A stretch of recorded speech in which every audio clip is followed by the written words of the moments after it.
Olá, alunos, tudo bem? Hoje é a nossa primeira aula de mecânica dos solos, então já vou familiarizar vocês um pouquinho com a disciplina. Então, aqui no início, eu vou mostrar nosso planejamento que eu preparei para essa disciplina, com as datas. Então, hoje é dia 27, hoje vocês estão tendo acesso a esse vídeo que vai ser publicado pelo YouTube, depois no aula de vocês. E nós daremos a introdução aí na disciplina de mecânica dos solos, né? As nossas aulas vão até o dia 26. Então, nós teremos no encontro 7 e no encontro 14 provas. Acho que não abriu aqui nessa planilha, deixa eu ver se eu consigo abrir a outra planilha que eu tenho. Aqui. Então, nessa planilhinha aqui que eu montei para vocês, espero que vocês consigam enxergar tudo que está aqui na minha tela. No dia 27, então, o nosso primeiro encontro, né? Esse primeiro encontro, ele vai falar da formação do solo e do tamanho das partículas, da plasticidade do solo. A segunda aula são os ensaios de determinação das partículas e da plasticidade dos solos. E depois a gente entra em índices físicos, classificação de solos e ensaios de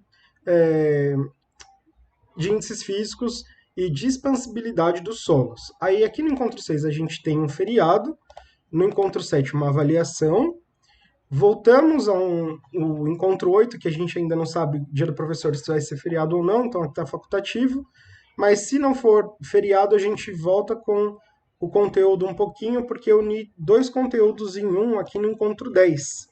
Então, a gente voltaria aqui só para cumprir as aulas, e no encontro 14 a nossa avaliação.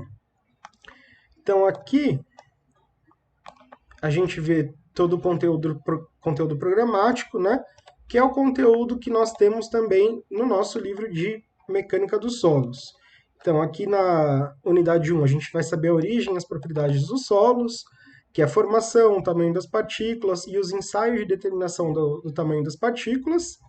Na unidade 2, teremos a relação entre as fases de classificação dos solos, que já parte de índices físicos do solo, então desde o conceito da classificação desses solos e dos ensaios de índices físicos e de expansibilidade do solo. E aí na unidade 3, a compactação do solo, trazendo princípios gerais da compactação, a compactação no campo e o ensaio Proctor. E na unidade 4, finalizando a disciplina, o estudo da água nos solos, o fluxo de água nos solos e a condutividade hidráulica também nos solos. Então, na aula de hoje, nós vamos conhecer a formação do solo, que é o princípio, né? Então, o que não pode faltar aí? A gente vai ver os aspectos, né, das rochas, enfim, da formação do solo, mas a gente vai ver aqui junto com a teoria.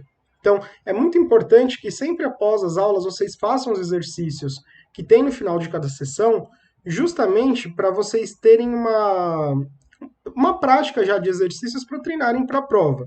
Né? Lembrando que a nossa prova é sempre baseada no conteúdo das aulas. Né? Então aí a gente começa. Você sabia que a combinação entre teorias científicas de áreas como a física, a matemática, a engenharia, dentre outras, permitiu a criação da ciência da mecânica dos solos? Então é uma combinação ali de várias ciências que se uniram para essa disciplina. Juntas, a mecânica das rochas, a geologia de engenharia, compõem a engenharia geotécnica, que é uma ciência multidisciplinar que coordena as propriedades dos materiais geológicos, né, que são os solos, as rochas, enfim, e a sua relação com os projetos de engenharia que datam de muito tempo. Então, qualquer projeto de engenharia pode ser colocado em qualquer tipo de solo. Como que funciona esse estudo da engenharia geotécnica na engenharia, né? Podemos citar alguns casos históricos, como a escavação das estacas em solos moles próximo ao rio Nilo, pelos egípcios, as estradas romanas que hoje servem como uma subbase das atuais rodovias e das edificações, e os recalques diferenciais apresentados pela Torre de Pisa. Né? Quem nunca viu a Torre de Pisa conhece aquela torre que teve ali uma inclinação por um deslocamento do solo. Por que isso acontece? Né? Então, que é uma apresentação mais famosa assim, de um perfil geológico, né, que a gente tem. E nos exemplos mencionados, você percebe que o solo sempre está de alguma forma presente. Então, se eu vou traçar uma rodovia, eu tenho que entender o solo. Se eu vou fazer uma edificação, eu tenho que entender esse solo. Então, o desenvolvimento desse conhecimento, ele permite o uso dos solos na construção civil, tanto para prédios, pontes, quantidade de pavimentos, associados ou não, né, a outras matérias artificiais, podendo inclusive compor a própria estrutura da engenharia, como uma barragem de terra, por exemplo, que não necessariamente precisa de grandes artificiais, mas sim fazer uma composição ali do próprio solo para a barragem.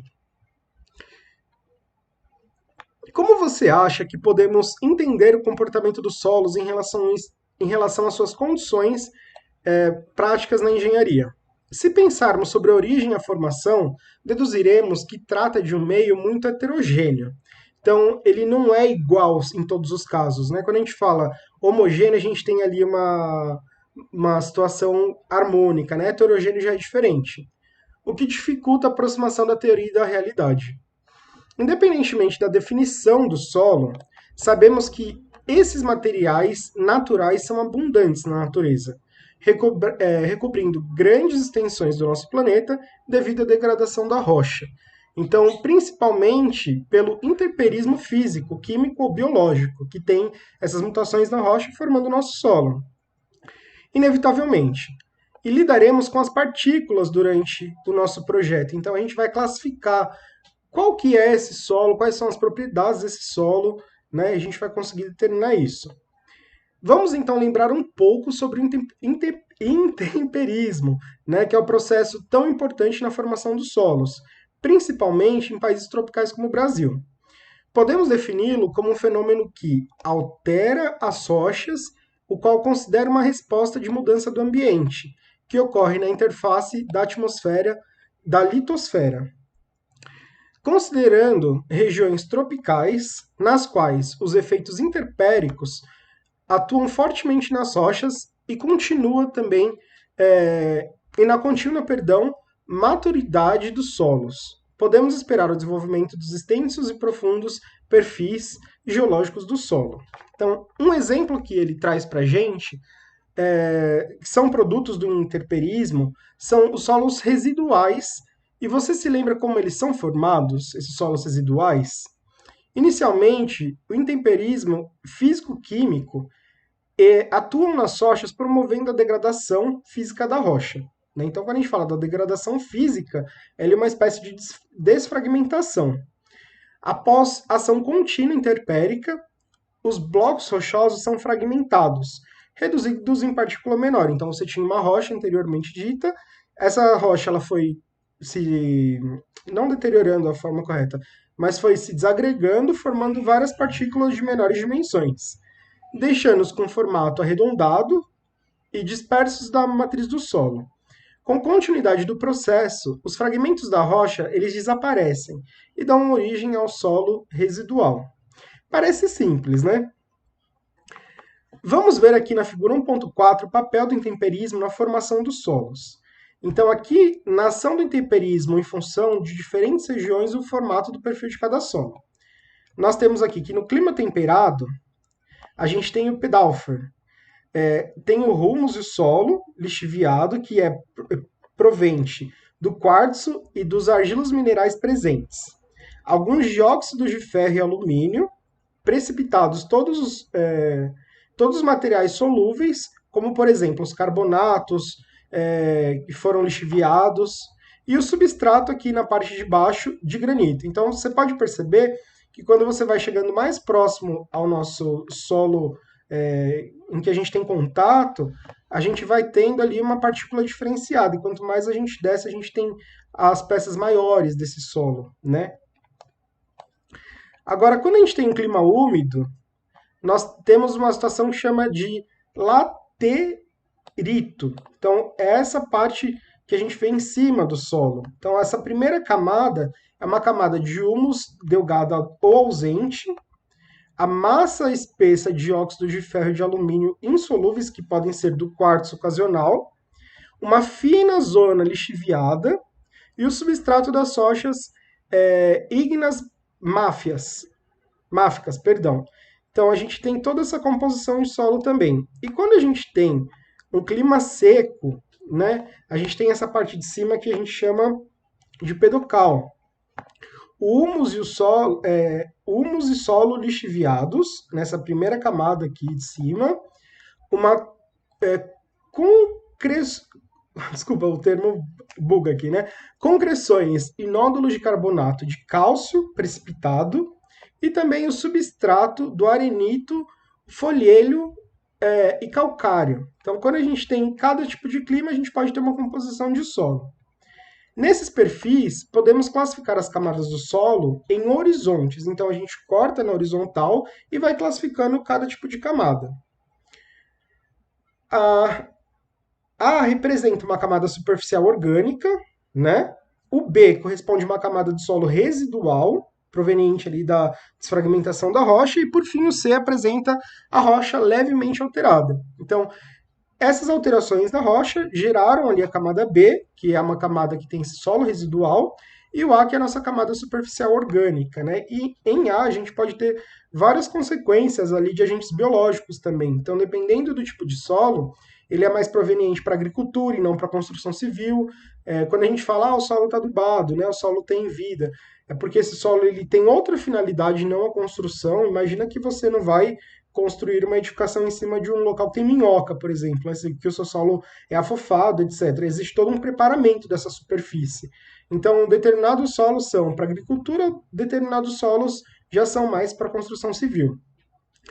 Você sabe por que o entendimento do intemperismo é fundamental para o desempenho das obras da engenharia? A gente já teve uma breve noção agora, né?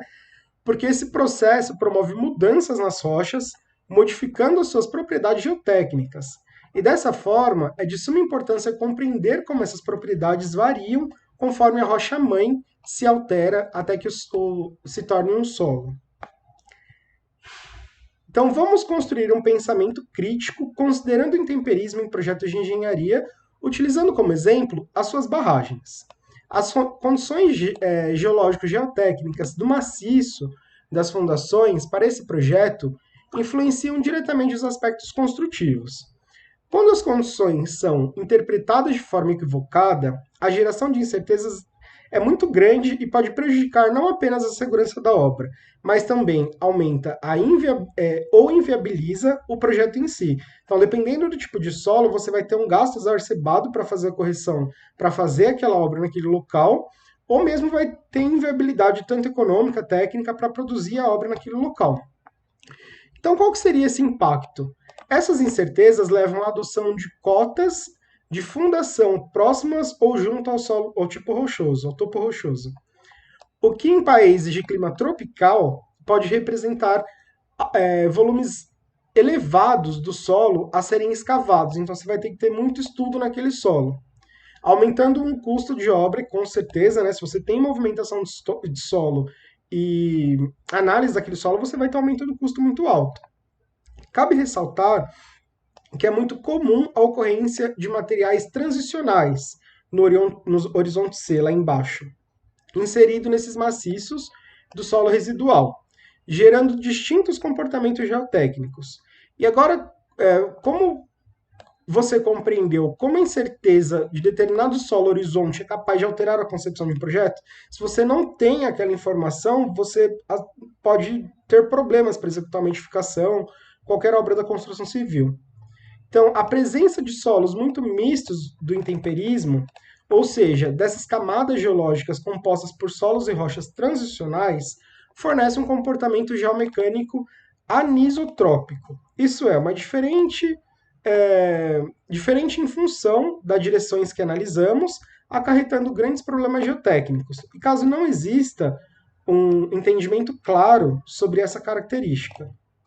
A formação do solo é um resultado de ação conjunta de agentes ativos, né, do clima e da biosfera, e agentes passivos, que são o relevo, o tempo e material de origem. A intensidade desses agentes é dependente de um maior ou menor espaço de tempo. Então, dependendo do tempo que aquele solo está em contato com o clima, com a biosfera, ou com aquele tipo de relevo, o material da origem, você pode ter ali algumas alterações.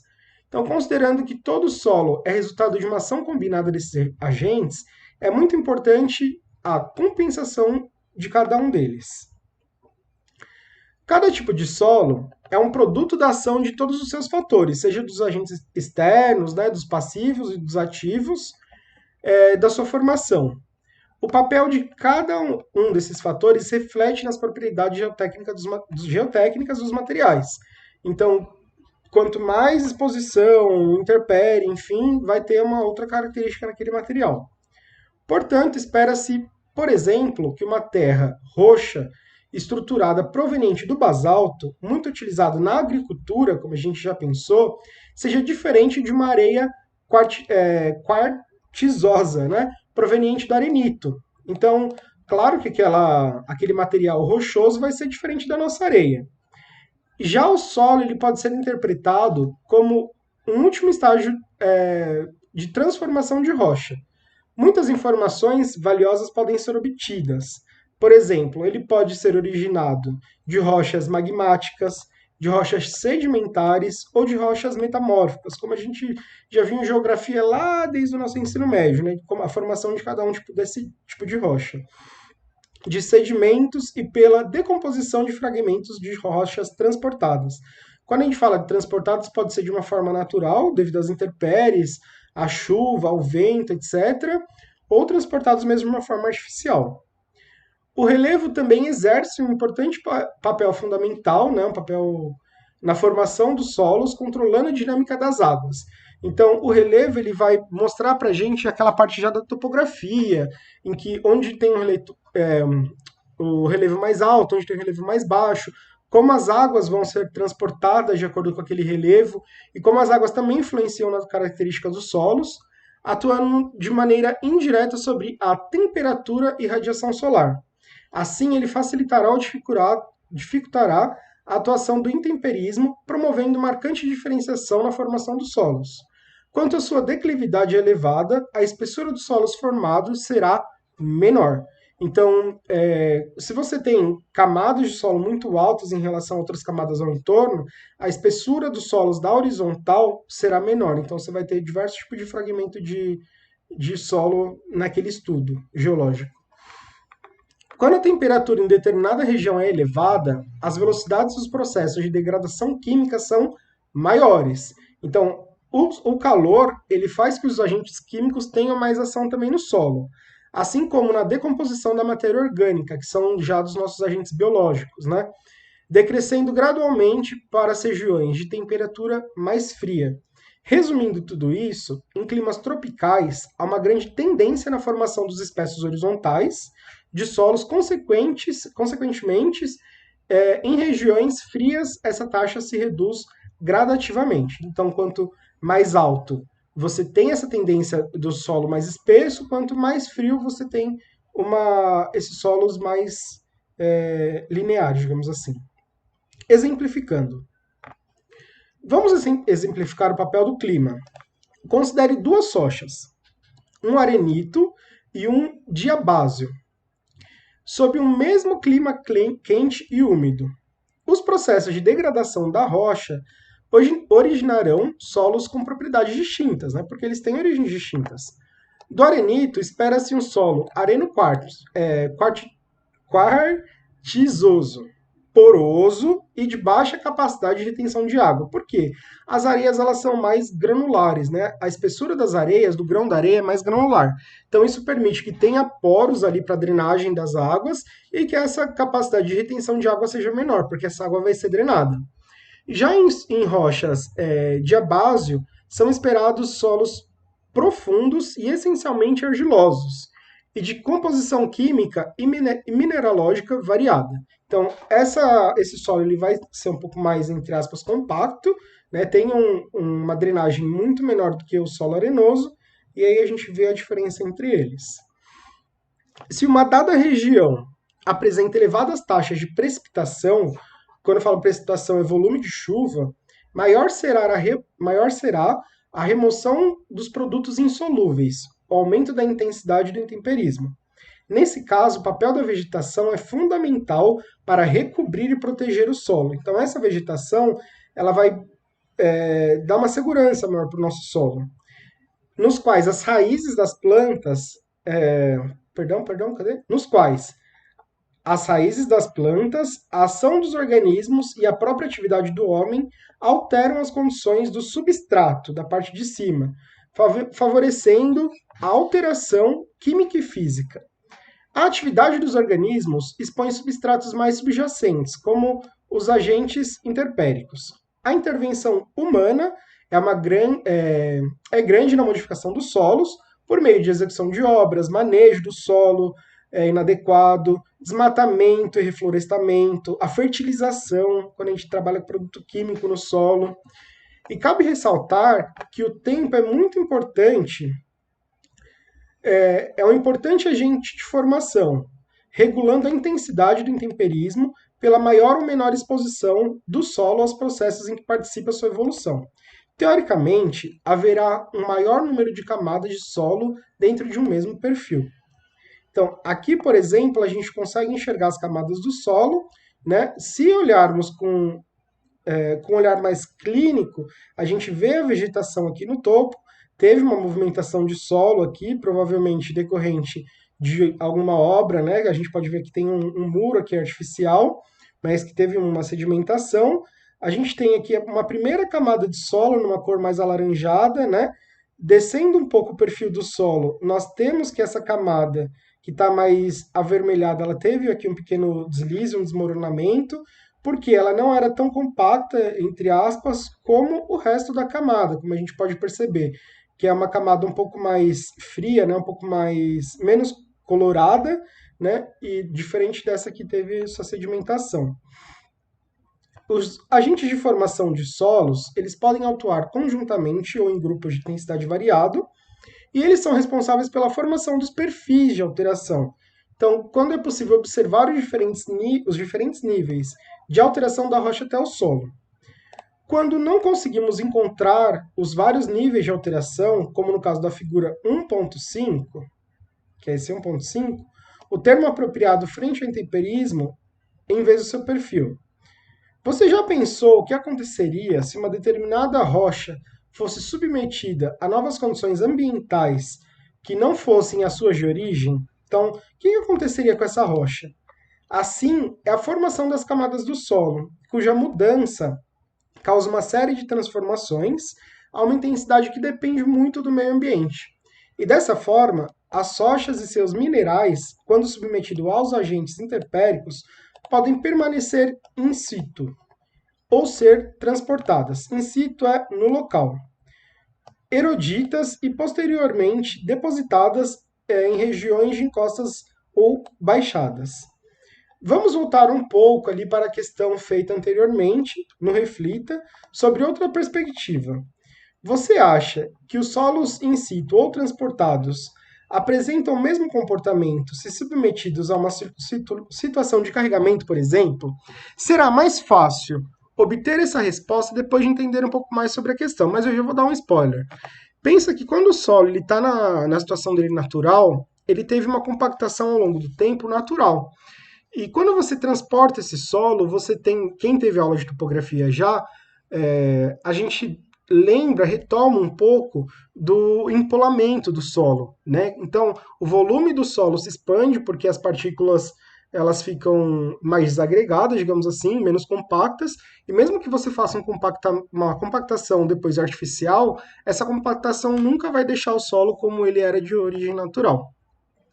Então, exemplificando, imagina-se executando uma obra em que a região contenha depósitos glaciais. Sabemos que são compostos por pequenos e grandes fragmentos de rocha elevada, angulosidade e facetas devido à sua ação do gelo. Mal selecionados e envoltos a uma matriz citulo-argilosa. Mal selecionados, perdão, fugiu a palavra aqui. Essa disposição ela promove um grande equívoco na interpretação dos substratos. Se você estivesse executando um furo de sondagem nesses solos, o furo de sondagem para a gente analisar o solo, haveria grandes chances de diversos blocos serem interceptados na perfuração até que o maciço rochoso fosse alcançado. Isso porque nós temos esses grandes fragmentos no solo. Se for feita uma interpretação sem atenção, o tipo rochoso será interpretado de forma equivocada, mais próximo à superfície, porque você não vai conseguir chegar com seu furo tão alto, digamos assim, né? É, ou tão baixo, depende do modo do ponto de vista, do ponto de referência, porque você vai ter achado que já chegou na sua camada ali limite. E a grande variação desses estratos por uma pequena área, juntamente com uma má seleção de depósitos, pode fornecer uma baixa resistência do terreno com uma fundação. E aí, dependendo da presença ou não dos materiais grosseiros, pode gerar essa interpretação errada. Assim, a sua investigação em terrenos como esse deve ser bastante cuidadosa em função da heterogeneidade dos materiais, isso é, os materiais muito diferentes no mesmo furo e você tem uma interpretação um pouco errada disso. Você sabia que as partículas degradadas das rochas podem ser transportadas por um agente para um local muito distante da sua formação? Assim, classificar esses solos em função dos seus agentes de transporte, ou seja, em coluviais, que é da gravidade, ou aluviais, que é da água, ou eólicos, que são do vento, né? Permite obter informações sobre as propriedades geotécnicas. Então, vamos aprender um pouco sobre a influência desses solos nos nossos projetos de engenharia. Os solos coluvionares, né, que tem ali o transporte pela gravidade, são formados por fragmentos de rocha e de solo depositados ao longo dos taludes, podendo ocasionar movimentos em massa nas encostas, como escorregamentos, por exemplo. Quando esses depósitos são mais grosseiros, como blocos e rochas, os fragmentos são maiores, que devem ser deslocados para o pé das encostas, e essas partículas finas de argila são removidas, formando os depósitos de talos, de grande permeabilidade e instabilidade. Ainda podemos encontrar os horizontais mistos, que são colúvio-talos, né? Quando a gente fala colúvio-talos, a gente está falando da gravidade e da água, né?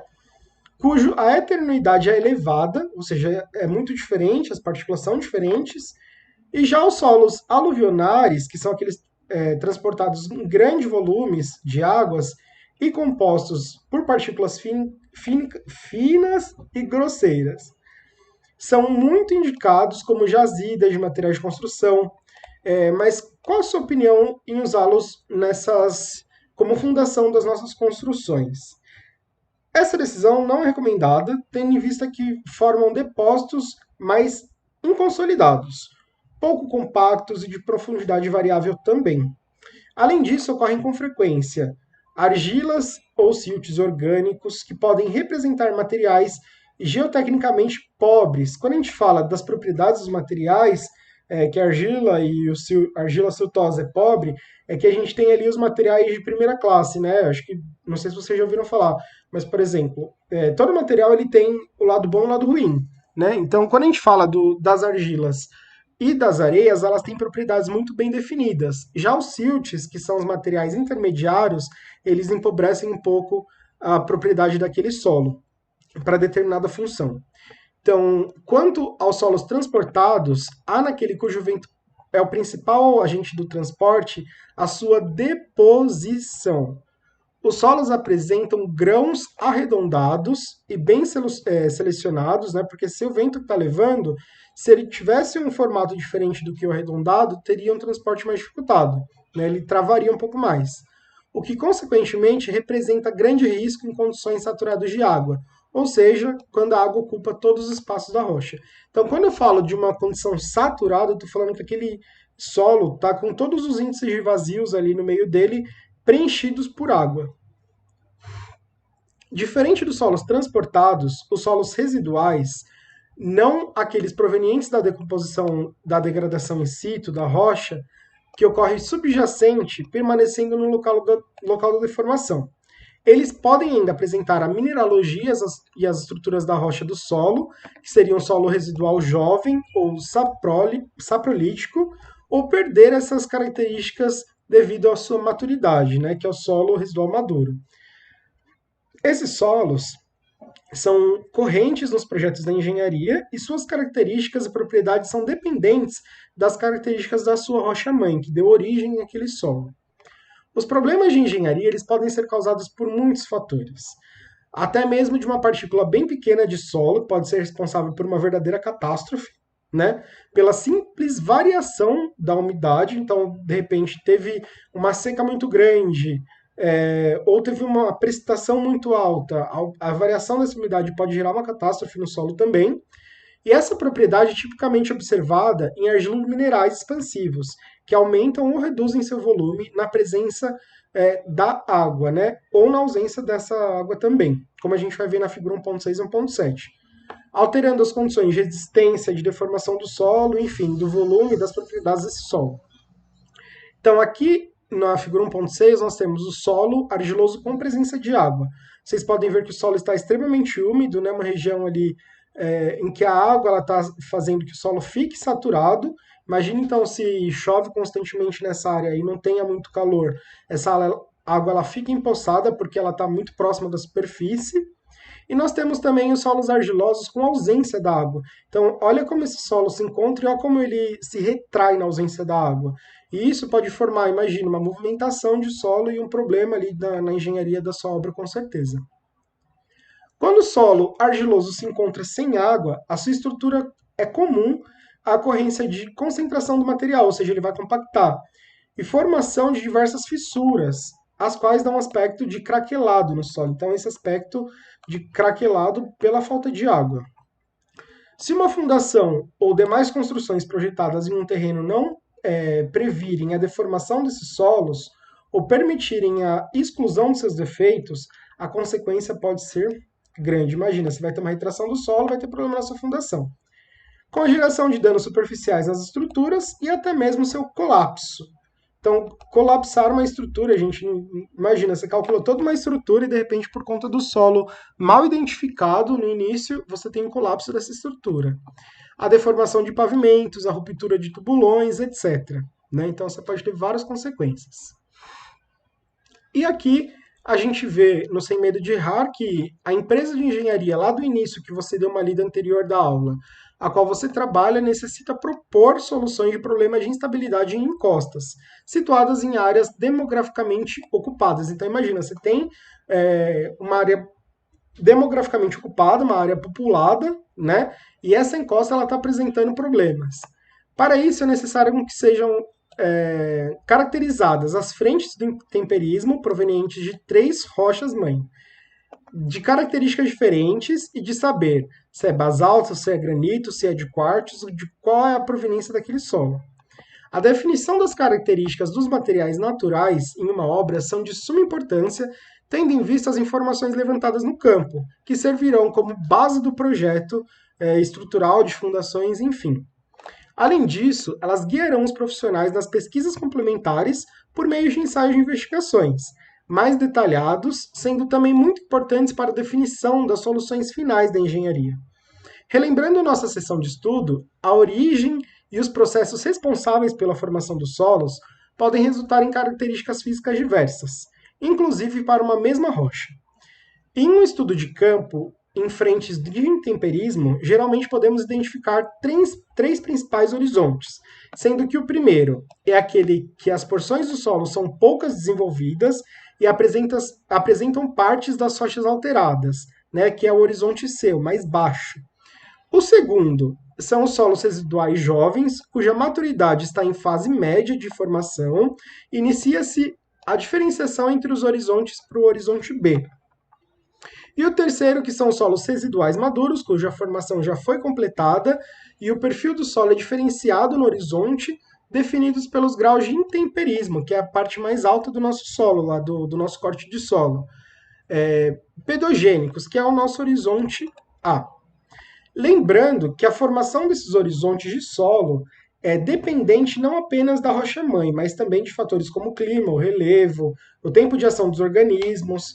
A maior ou menor intensidade desses agentes gera características variantes dentro de cada horizonte, e todavia vamos considerar aqui os casos mais genéricos, de forma a apresentar as principais observações que deverão ser feitas em uma situação real.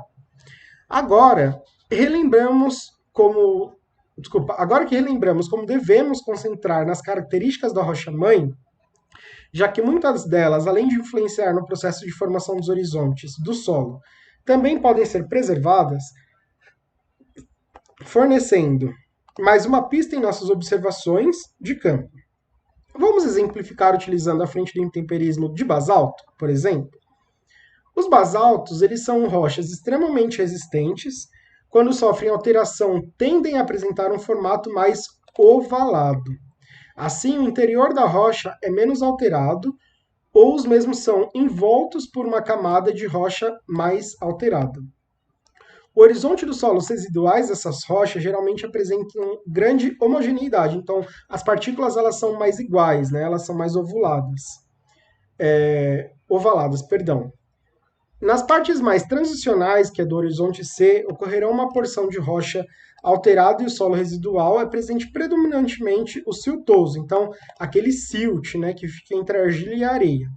E a camada de solo residual jovem, que é o horizonte B, aquela camada do meio, geralmente é mais espessa em relação à camada do horizonte de rocha alterada.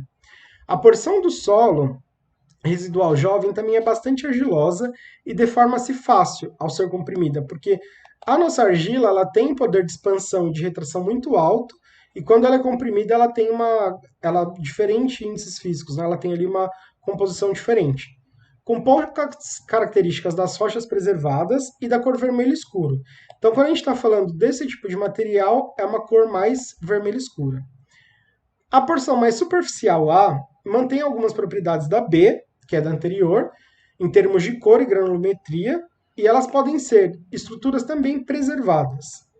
Não iremos entrar em detalhe de qual das encostas apresentaria solução menos custosa e prática, né, porque isso envolve todo um estudo detalhado do projeto e dos valores, enfim, porque seria necessário ainda as propriedades físicas da massa específica, da porosidade, dos índices de vazios que a gente vai ver lá na frente, a granulometria, a permeabilidade, né, as propriedades mecânicas, o quanto aquele solo suporta e o histórico de tensões. E esses conceitos ainda não foram trabalhados aqui. Entretanto, com base na maior ou menor susceptibilidade ao intemperismo como um fator decisivo na definição do solo de contenção, podemos esperar que a encosta do solo residual de quartzo seja menos problemática entre as três, considerando a sua abundância em grãos de quartzo, que são muito resistentes aos agentes interpéricos. Lembra-se ainda que a definição dos horizontes pedológicos oferece muitas informações úteis para os projetos de engenharia, permitindo definir os traçados mais viáveis, localizar jazidas de empréstimo de materiais de construção, além de mapear possíveis problemas geológicos geotécnicos, que são os movimentos de massa e processos erosivos, etc. Né? E aqui você tem a situação problema, você entregou um relatório técnico e um dos seus supervisores sugere que alguns materiais naturais existentes na área do projeto possam ser aproveitados como matéria-prima para materiais da construção. Essa iniciativa desperta o interesse do engenheiro de produção, tendo em vista esse aproveitamento que vai economizar tempo e dinheiro na obra. Então, quando a gente está falando de engenharia de produção, a gente está falando daquele engenheiro que vai controlar em relação ao tempo físico e financeiro da obra. A partir de um mapa geológico-geotécnico disponível, ele escolhe 3 solos. O primeiro solo, oriundo de um depósito fluvio-marinho próximo. O segundo é um saprolito de granito. E o terceiro são solos residuais maduros de gneiss existentes em uma das encostas mais suaves. Com base nessas 3 sugestões, relate tecnicamente a viabilidade de cada um deles como material de construção, como brita, por exemplo, que são os nossos agregados graúdos, que agregado miúdo a gente vai conhecer lá na frente, visto na figura 1.8 e na figura 1.9, que apresentam, respectivamente, o saibro, que é a mareia grossa, apresentada na figura 1.9. Então, a nossa brita, como a gente conhece a brita, são as nossas famosas pedras, né, na linguagem mais informal. Então, aqui nós temos que as britas, elas podem ser usadas por vários tipos de construção, né? Tanto na composição de um futuro concreto, etc., quanto mesmo uma superfície, uma barragem, uma estrutura para fazer um tipo de contenção, dependendo do método construtivo.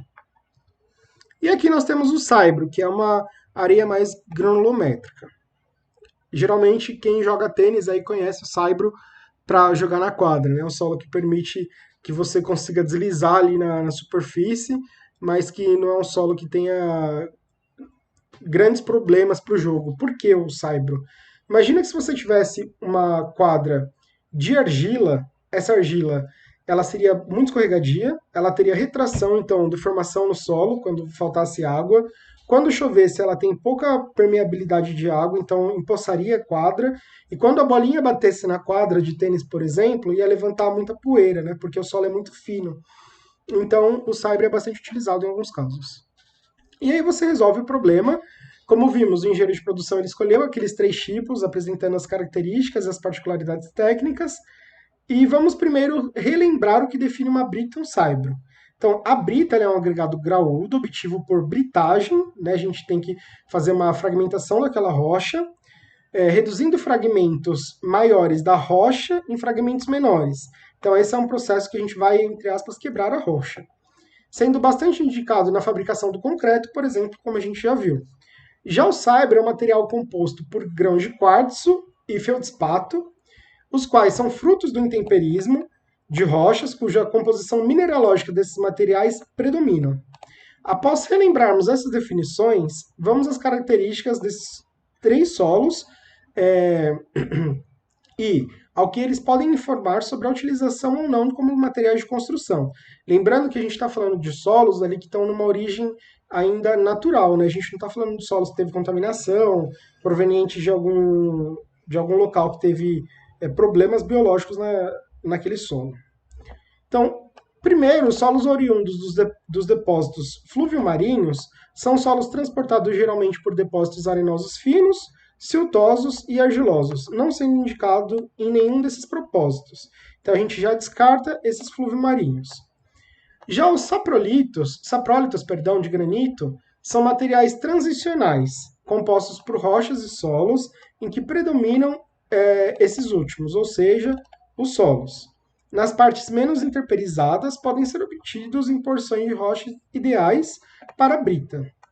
Já o terceiro são solos residuais de gneiss, ainda que podem apresentar as características da rocha-mãe, né, do solo da rocha-mãe, como estrutura e mineralogia, quando jovens também, porém o avanço do intemperismo ocorre uma maturidade do solo, e essas propriedades são perdidas e os minerais secundários são formados. Isso vocês vão aprender em mineralogia com a professora Miriane. Devido à rocha-mãe ser uma gneiss, o solo residual maduro é bastante arenoso, sendo ideal como jazida de saibro.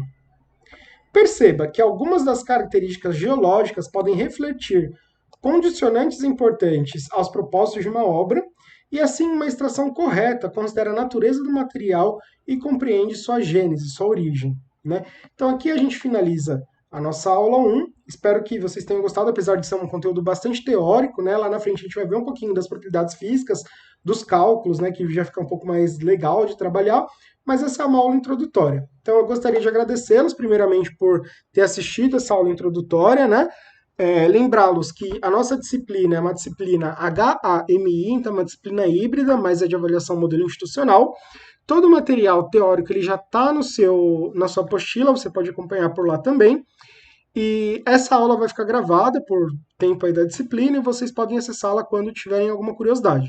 Então, a minha sugestão é que vocês façam os exercícios aqui do final da apostila, né, que são exercícios mais teóricos, que esses exercícios podem ser uma prática ali para a prova de vocês e futuramente para até alguns trabalhos que eu passar cobrando algum tipo de material, tá bom? Grande abraço a todos, fiquem com Deus e até a próxima aula. Tchau, tchau.